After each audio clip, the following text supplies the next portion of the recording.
नमस्ते स्टूडेंट्स। तो अब ये मैंने इंट्रोडक्शन में बता दिया कि इंग्लिश की क्लासेस कैसे होंगी।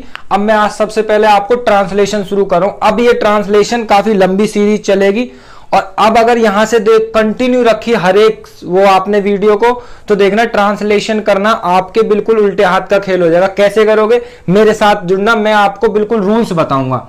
तो हम लोग देखेंगे ट्रांसलेशन क्यों गलत हो जाती है या कैसे करनी है। अब ट्रांसलेशन में सबसे पहले हम लोग बात करेंगे सेंटेंस की। तो जब भी आप कोई भी सेंटेंस फॉर्म करेंगे तो उसके कुछ रूल्स हैं, वो मैं आपके साथ यहां पर शेयर करूंगा कि कैसे ट्रांसलेशन करनी है और उसी के साथ साथ सारी ग्रामर भी हो जाएगी। अब ट्रांसलेशन करने का रूल नंबर 1 क्या है? जब भी आप कोई सेंटेंस फॉर्म करते हो तो उसमें सबसे पहले सब्जेक्ट सोचना पड़ता है। सबसे पहले क्या करना पड़ता है? सब्जेक्ट। अब सब्जेक्ट में क्या क्या हो सकता है ये मेरे साथ सीखो। सबसे पहले तो सब्जेक्ट में आपका नाउन हो सकता है और हो सकता है प्रोनाउन। अब यहां पर अगर हमें नाउन और प्रोनाउन की पूरी नॉलेज है तो हम सेंटेंसों को फॉर्म करना सीखेंगे। तो सबसे पहले मैं शुरू कर रहा हूं कि प्रोनाउंस को अगर आगे रखना है तो हमें प्रोनाउंस की नॉलेज होनी चाहिए। तो आज मैं आपको एक दो सेंटेंस लेता हूं और प्रोनाउंस बताता हूं। अगर हम लोग बात करें यहां पर शुरुआत में, तो कभी कभी आता है he is an intelligent boy. Intelligent boy. अब यहां आप मेरे साथ गौर करो और बिल्कुल ध्यान से देखो कि जो फर्स्ट होता है यहां पर, यहां जो आता है ये सब्जेक्ट होता है। अब कभी कभी हम लोग इसी के चक्कर में फंस जाते हैं कि यहां पर क्या लिखा है और उसको किस तरीके से हम लोग सोचें। तो अब आपको सबसे पहले प्रोनाउंस की नॉलेज होनी चाहिए। तो मैं आपको आज प्रोनाउंस के बारे में बता रहा हूं और जब प्रोनाउंस आप सीख जाएंगे तब आप मेरा एक और ट्रांसलेशन की आगे की वीडियो देखेंगे कि कैसे कैसे सब्जेक्ट वहां में सेंटेंस फॉर्म करने हैं। तो सबसे पहले मैं प्रोनाउंस के लिए चलूंगा। तो आपके पास ये टेबल आपने सीखी होगी और अभी मेरे साथ सीख लो प्रोनाउंस की टेबल में क्या क्या होता है। अब हम लोग क्या करेंगे? I, my, me, we, are, us, you, your, you, they, their और देम। और अभी यहां पर है he, his, him, she, her, her. अब यहां एक चीज नोट करने वाली बात है, कौन से प्रोनाउन का क्या मीनिंग होता है। तो आप लोगों को यहां पर सब्जेक्ट चुनना है तो ये सारे मोस्टली आगे लगाने। अब अगर आपको इन सब का मीनिंग पता चल गया तो सब्जेक्ट की प्रॉब्लम खत्म हो जाएगी प्रोनाउन से रिलेटेड। कैसे? अगर मान लेते हैं कि मैं बोलूं आई का मतलब क्या है, तो जब भी हम लोग खुद के बारे में बात करेंगे तो उसका मीनिंग लगाएंगे मैं। आई मतलब मैं। और वी मतलब जब एक से ज्यादा होंगे हम। तो कभी कभी हम कैसे लिखेंगे? हम यहां बैठे हैं। तो आपको सबसे पहले देखना, ये तो शुरुआत में ही आ गया तो इसकी मीनिंग से शुरू करना है। तो प्रोनाउन में क्या आया? हम पहले। तो हम की मीनिंग क्या होगी? वी। अब ऐसे ही सोचना है कि जब एक से ज्यादा होंगे तब हम लोगों को लेना है वी। तो वी मतलब हम और आई मतलब मैं, यू मतलब तुम, या फिर एक और कभी कभी आप बोल देते हो आप। तो आप क्या हो जाएगा? यू का तुम और आप। और दे मतलब वे और ही मतलब वह। अब वह कौन? कभी भी किसी बॉय, लड़के, आदमी के लिए आएगा हमेशा ही आएगा। He is a boy, he is a man, तो कभी भी आएगा तो वह। सी का भी मीनिंग वह है लेकिन फीमेल मतलब बोले तो गर्ल। अब ये आता है मेल के लिए और ये आता है फीमेल के लिए। एक बिल्कुल अच्छे से बेसिक्स में ये खत्म करो कि सब्जेक्ट में अगर शुरुआत में यहां पर हम, मैं, तुम, आप, वह या फिर वे आ जाता है तो आप लोगों को यहां से कंफ्यूज नहीं करना। आपको अच्छे से देखना है आई का मतलब मैं, वी का मतलब हम और यू मतलब तुम, दे मतलब वे, ही मतलब वह और शी मतलब वह। अब ये दोनों वह हैं लेकिन ये मेल और ये फीमेल। अब रही इन दोनों की बात। ये है तो बहुत छोटी चीज है पर यूज करते समय हम इनका मीनिंग नहीं कर पाते अच्छे से। तो अब यहां आपको ऐसे याद करना है कि अगली वीडियो में आपको याद होना चाहिए आई, माई, मी। आई मतलब मैं और माई मतलब मेरा। अगर लड़की है तो मेरी और मी मतलब मुझे। अब चाहे लड़की हो चाहे लड़का, उसके लिए दोनों के लिए मुझे ही होता है। अब हम, वी मतलब हम, तो आवर मतलब हमारा। अब बहुत सारे हो गए मान लो प्लूरल, तो हमारे, लड़की है तो हमारी, तो सबका मीनिंग आवर है। तो ये इजी है कि इंग्लिश में एक वर्ड से 3 से 4 वर्ड भी यूज हो जाते। तो आवर का मतलब हमारा, हमारे, हमारी। अस मतलब हमें। ये आप नोट कर लेना, क्योंकि अगली ट्रांसलेशन में जब भी मैं करूंगा तो आपको ये पूछूंगा। अब योर मतलब तुम्हारा या फिर आपका, और यू मतलब तुम, तुम्हें या फिर आपको। अब यहां पर क्या है, देम और देयर। दे मतलब वे और देयर मतलब उनका, और बहुत सारे तो उनके, उनका, उनके दोनों वर्ड का मीनिंग देयर ही है। और देम मतलब उन्हें, देम मतलब उन्हें। यहां पर देखोगे हिज मतलब उसका, लड़का है तो, और हिम मतलब उसे, हर मतलब उसकी, नहीं उसे, लड़की है तो, और हर मतलब उसकी। अब ये मैंने प्रोनाउन से शुरुआत की है कि अगर। अब ट्रांसलेशन का रूल यही है कि जब तक आप सब्जेक्ट नहीं समझेंगे तब तक आगे का कैसे सीखेंगे। तो सब्जेक्ट में हो सकता है शुरुआत में वो प्रोनाउन से शुरू करे, तो हमें नॉलेज होनी चाहिए। अब प्रोनाउन हो गए आई, माई, मी। कभी भी आप किसी को, खुद को भी सिखाओ या किसी और को भी सिखाओ, खुद से सीखो तो we, our, us, you, your, you, they, their, them, he, his, him, she, her. इसको बिल्कुल अच्छे से याद कर लो। आई के साथ माई चलता है, और आई, माई, मी, वी, आवर, अस। आप बिल्कुल अच्छे से इस टेबल को याद करेंगे, और अब देखेंगे एक दो सेंटेंस की हम लोग प्रोनाउन का यूज कैसे करते हैं। तो इसके ट्रांसलेशन के कुछ रूल्स हैं कि भाई आप लोग अगर सीख रहे कि प्रोनाउन तो मैम सिखा रही है, पर उसको इस तरीके से नहीं सिखा रही जैसे हम लोग क्या करेंगे, हम यहां पर देखेंगे कि हम लोगों को ट्रांसलेशन में सब चीज की नॉलेज होनी चाहिए। हमें हिंदी टाइप भी समझ आना चाहिए। जैसे मैं फट से बोल देता हूं, वे हमारे दोस्त हैं। अब आपको हिंदी आती है तो हिंदी में आपको सर्वनाम को ही हम लोग इंग्लिश में प्रोनाउन कहते हैं। क्या बोलते हैं? प्रोनाउन। तो यहां पर आप देखेंगे सबसे पहले ट्रांसलेशन का रूल क्या है। दिस इज सब्जेक्ट, पहचानना सीखो। दिस इज सब्जेक्ट, ये क्या है? सब्जेक्ट। अब ये भी डिसाइड करो कि जो वे है वो प्रोनाउन है। तो अभी मीनिंग लिखा तो सबसे पहले आप दे लिख लो। तो इतना सा ट्रांसलेशन तो सब सीख गए।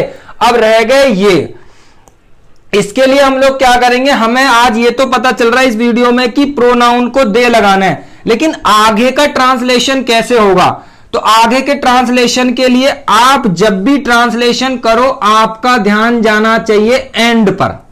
एंड पर कैसे? कि वे हमारे दोस्त हैं। तो अब हम लोग यहां देखेंगे कि है पर एंड हो रहा है। जैसे हिंदी में तो होता है, था, होगा, प्रेजेंट, पास्ट, फ्यूचर। लेकिन इंग्लिश में कैसे समझेंगे? तो हम लोग जो चैप्टर 1 करने वाले हैं, इसके बाद नेक्स्ट वीडियो में ट्रांसलेशन का वो होगा is, am, are. Is, am, are. तो अभी हम इसका बेसिक ले लेते हैं, फिर इसके कुछ सेंटेंसेस अगली वीडियो में सीखेंगे। जब एंड में आएगा इज, एम, आर, तो इसको बोलेंगे हम प्रेजेंट में चल रहा है। किसमें? प्रेजेंट। और अगर हम लोग चैप्टर 2 की बात करेंगे तो वो है वॉज, वर। इसका मतलब होगा पास्ट। क्या होगा? पास्ट। एक होगा चैप्टर नंबर 3 जो होगा विल और शैल, इसका मतलब होगा फ्यूचर। तो आप लोग ये तीनों चैप्टर को अभी रिमेंबर करोगे, अभी के अभी सीख लो इन तीनों चैप्टरों का मीनिंग। अब हम लोग यहां से जज कर लिया कि सब्जेक्ट तो हो गया दे। दूसरा ये वाला फॉर्मूला आप सब बच्चे सीख लो ट्रांसलेशन के लिए। सब्जेक्ट के तुरंत बाद हेल्पिंग वर्ब। अब हेल्पिंग वर्ब जज करनी आनी चाहिए। हेल्पिंग वर्ब जज कैसे होगी? वो होगी एंड से। अगर मैं वॉज वर करूंगा तो उसमें था, पास्ट, थे, तो इसे तो कैंसिल कर दो कि ये तो आनी है नहीं। विल और शैल की बात करूंगा तो गा, गे मतलब फ्यूचर। अब है हमारा प्रेजेंट तो हैं, हूं और हैं। तो अगर मैं आपसे बात करूं यहां पर कि वे मतलब दे, दे का मतलब सबसे पहले पहचानना सीखो कि सब्जेक्ट प्लूरल है या सिंगुलर। इतना आपने सीखा होगा कि पहचानेंगे कैसे। सब्जेक्ट को सबसे पहले सीखो कि वो सिंगुलर है या प्लूरल। अगर मैं आपसे पूछूं कि वे हमारे दोस्त हैं, तो एक या एक से ज्यादा, एक से ज्यादा, तो ये हो गया प्लूरल सब्जेक्ट। तो अब रूल क्या कहता है, प्लूरल सब्जेक्ट अगर है तो प्लूरल ही हेल्पिंग वर्ब आएगी।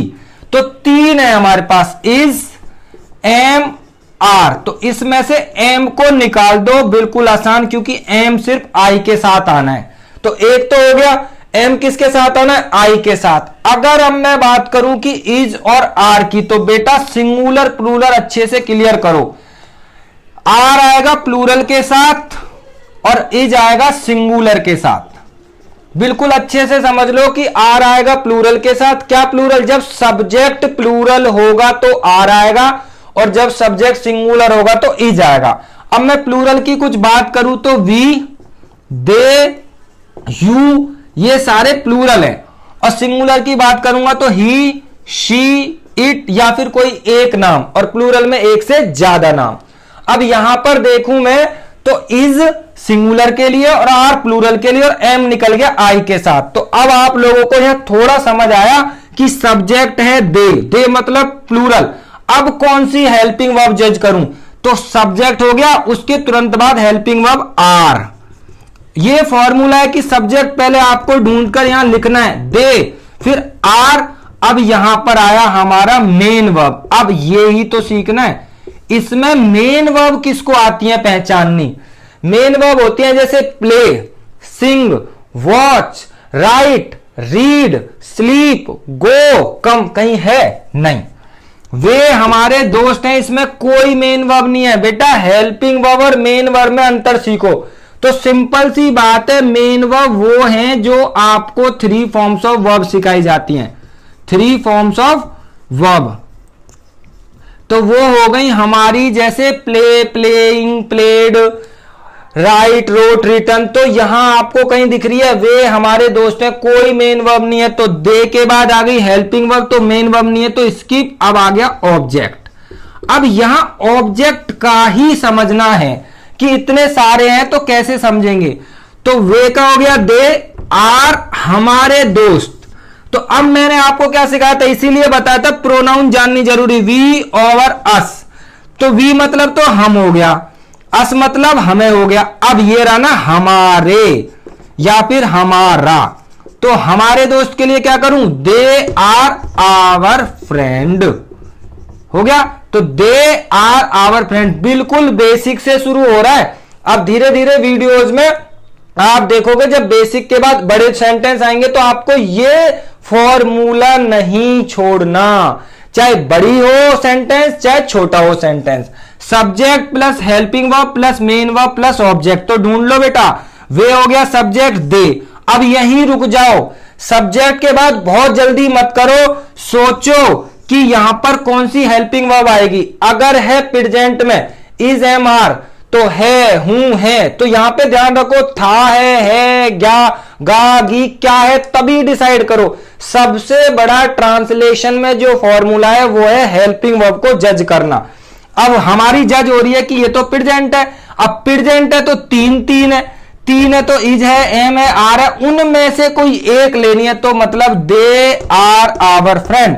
कितने हैं ये, प्लूरल। आर क्यों लिया, इज क्यों नहीं, क्योंकि दे का मतलब बहुत सारे हो गए, और जब भी दे आर आता है वो प्लूरल के साथ आता है। अब हम लोग एक और सेंटेंस लेते हैं, हम आपके पड़ोसी हैं। अब आपका फॉर्मूला कहां जाएगा भाई, हमेशा फॉर्मूला फॉलो होगा। सबसे पहले ये रहा सब्जेक्ट, तो इसके साथ आ गया वी, हम का मतलब वी। अब आपको तुरंत देखना है कि सब्जेक्ट के बाद क्या आती है, हेल्पिंग वर्ब। एक चीज याद रखना, हेल्पिंग वर्ब जज करनी सीख जाना।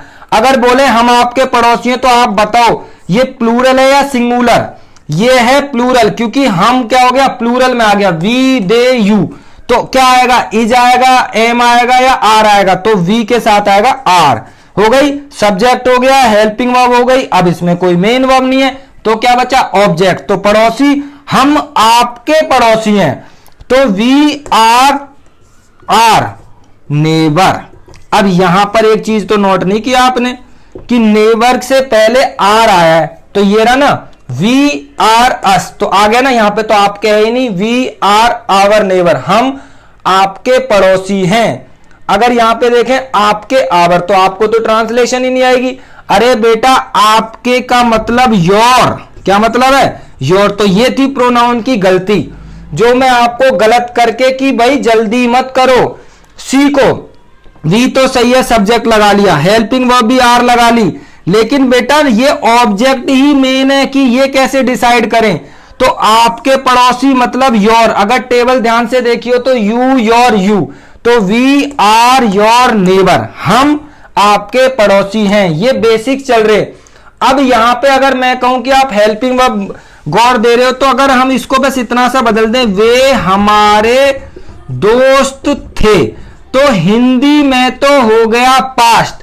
अब इंग्लिश में पास्ट होगा, कुछ भी नहीं बदलेगा, दे का दे रहेगा, लेकिन हेल्पिंग वर्ब से पास्ट होता है हिंदी में। तो नोट कर लो आप ये बात कि आप कैसे डिसाइड करेंगे, है प्रेजेंट और थे पास्ट। हिंदी में तो है बोलते भाई, है प्रेजेंट है, और थे हो गया तो पास्ट। इंग्लिश कैसे, इज आर आया तो प्रेजेंट, लेकिन अगर वर आ गया तो पास्ट। तो दे वर दे आवर फ्रेंड। तो अब यहां देखो क्या डिफरेंस है, दे का दे ये रहा, आर की जगह वर, आवर फ्रेंड, तो सब कुछ सेम है, बस क्या बदल गई, हेल्पिंग वर्ब। हेल्पिंग वर्ब भी तो गेम है ट्रांसलेशन में, कि अगर आपने सही हेल्पिंग वर्ब जज किया तो आपका सेंटेंस ट्रांसलेशन धीरे धीरे सही हो जाएगा। तो दे वर आवर फ्रेंड। अब यहां से दे के साथ वर ही क्यों आया, तो वॉज और वर के भी दो रूल है ना, वॉज होता है सिंगुलर के लिए और वर होता है प्लूरल के लिए। तो आप यहां पर नोट कर ले कि वर जो होगा वो हमेशा प्लूरल के साथ आएगा और वॉज जो होगा वो सिंगुलर के साथ आएगा। तो वॉज का क्या होगा, सिंगुलर और वर। तो यहां पर दो ही है सिर्फ, लेकिन इसमें इजेमार थे, तीन थे प्रेजेंट वाले में, इसमें दो है। तो हम लोग इसी तरीके से ट्रांसलेशन करते रहेंगे। और आपको मैं इतनी बार बोलूंगा कि सब्जेक्ट के बाद हेल्पिंग वर्ब के बाद मेन वर्ब फिर ऑब्जेक्ट, क्योंकि यही तो फॉर्मूला फॉलो करना है। अब इसमें प्रीपोजिशन ऐड होंगी, सेंटेंस बड़े होंगे, लेकिन फॉर्मूला चेंज नहीं होगा। तो आज आपको ना ये डिसाइड करना है कि सब्जेक्ट आपसे गलत ना हो। आगे की ट्रांसलेशन में कौन कौन से कैसे लगने हैं वो मेरे ऊपर छोड़ो, मैं आपको क्लियर करूंगा। पर आपको ध्यान देना है कि सब्जेक्ट या तो प्रोनाउन से होगा या होगा हमारा नाउन से। तो अभी मैंने आपको आज कितना क्लियर कराया कि आप लोगों को ये फॉर्मूला अगली वीडियो तक रिमेंबर कर लेना है। और अब ट्रांसलेशन चलने वाली है, इससे आगे एक एक चैप्टर इनको डिटेल्स में बताया जाएगा। तो आप लोग अब जुड़ जाओ और समझ लो कि ये जो बेसिक शुरू हो रहे हैं ना, छोटे छोटे से, आप भी सोच रहे होंगे इतने छोटे से शुरू, ये धीरे धीरे बड़े होंगे और आपको एक दिन धीरे धीरे ट्रांसलेशन करते करते पूरे पैराग्राफ लिखे जाएंगे। अब यहां पर मैं अगर आपसे बात करूं कि इसके बाद मैं क्या करूंगा, तो कल मैं आपको और इससे ही जुड़ी हुई ट्रांसलेशन के रूल्स बताऊंगा कि इजेमार कब यूज करना है, वॉज वर और विल और शैल। तो सारे मिक्स सेंटेंस होंगे और मैं आपको ट्रांसलेशन करके दूंगा। तो अभी के लिए इतना ही।